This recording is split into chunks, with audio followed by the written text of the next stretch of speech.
Another full video podcast heading your way live from the Load Center. Thank you for tuning in to That Entrepreneur Show.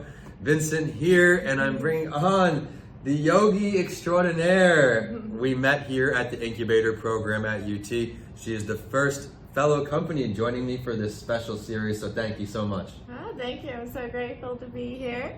My name is Yogi Mandhi, or I also go by Mandy, but Yogi Mandhi is the yogi name. She's up to some great things, really building out this business, now these huge corporate clients. Everyone who doesn't know you, let's talk about your business. Okay, sure. So I own a private yoga booking service where we bring the yoga to you, whether it's individual, private yoga, yoga therapy. Maybe you have some injuries or things that you're working through that you want to try something gentle. Yoga is a great overall program that you can do to build strength, flexibility, and ultimately align your body back into place, and so you're feeling great, feeling better than before. We also go to businesses and we bring corporate yoga, chair yoga, team building activities to kind of break up the tension in the workplace and bring in some stretching, deep breathing, and we also host special events like parties, birthday parties, bachelorette parties. I love how you really branded out here, expanded that umbrella, not just corporate, you're doing everything here. You know, I'm a fan of this because it's got that mental health tie, that yoga mental health tie. Let's backtrack though. What was the inspiration to starting this company? Oh, okay. Well, like many people's stories, you're going through a hard time, a rough time, and it was in 2017 when I felt like I was in a tornado my whole life. Just everything was picked up, and things that weren't aligning were thrown out, and things that were coming in. And so I was in the middle of, I was a school teacher, I was divorcing, I was figuring out, what am I doing with my life here? What is going on? I thought I would go to Abu Dhabi to teach abroad, just to get a fresh start. And the last minute, that didn't work out. And the next day, teachers had to report back, and I already had my job on hold thinking I was going to travel abroad. And it was the perfect thing because I started teaching private yoga with a friend of mine that wanted to connect before I was leaving. So cool.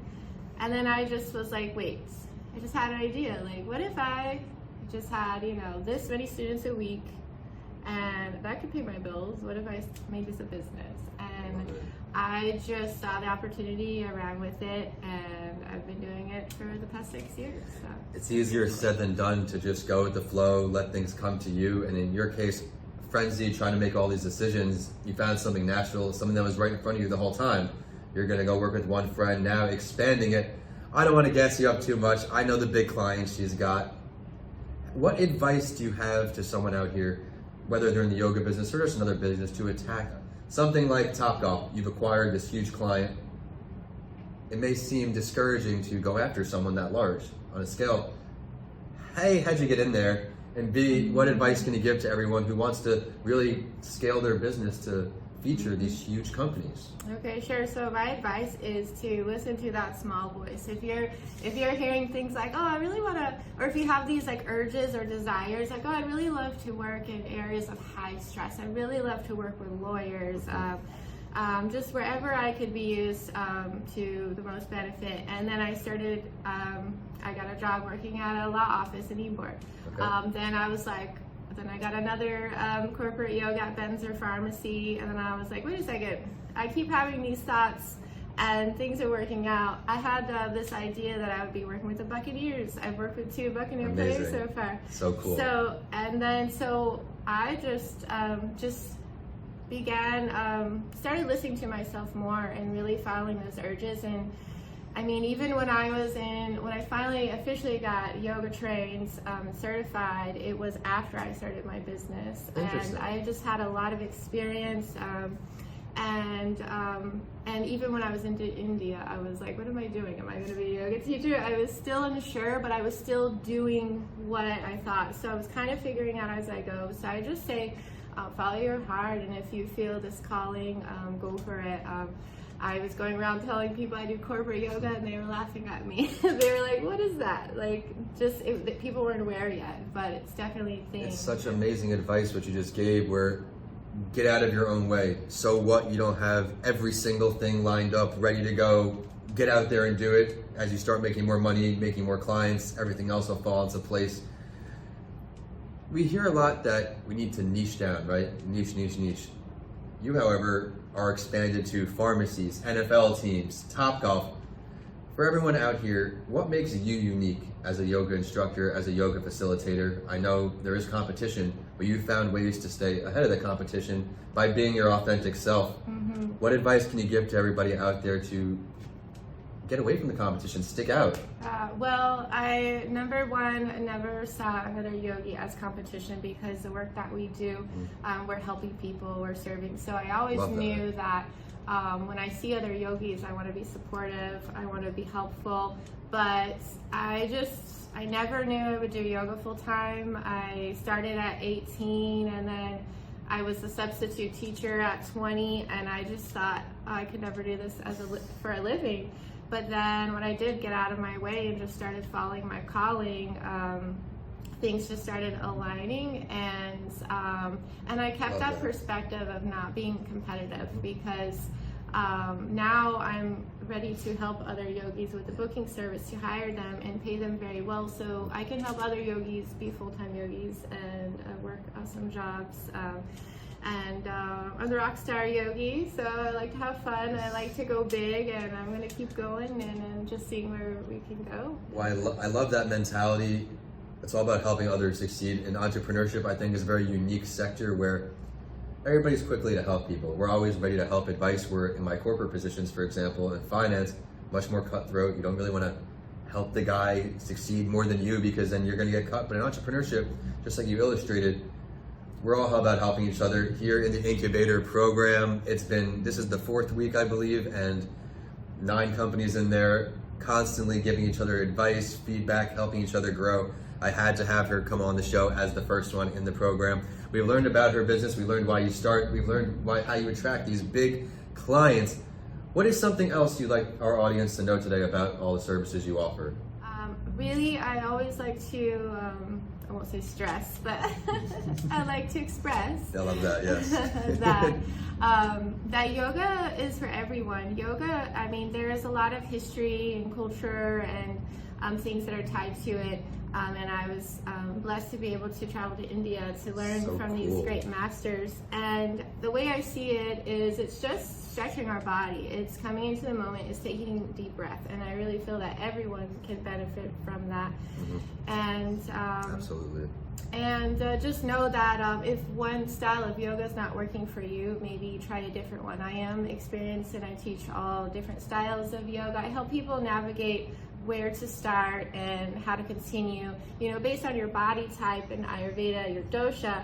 Say if you're like Pitta, like me, you have a lot of fire, you actually shouldn't be doing a lot of fire yoga, like Ashtanga. You should be doing more slower, the opposite, to kind of counteract and balance. So this is what I help people do, guide them into the right form of yoga so they can have success, even if it's just starting in a chair. If you're, have injuries or you're older, health conditions, just taking a few stretches and breathing is always good for you. Emphasizing again, no excuses to get started, but I'm going to backtrack a bit. For a noob like me, a little familiar with yoga, but not use a few vocabulary words there, a few yoga terms. What do those mean for everyone out here? Maybe they're just getting started too. Oh, so like when I said Ashtanga. Yeah, okay, so. That's like a foreign language.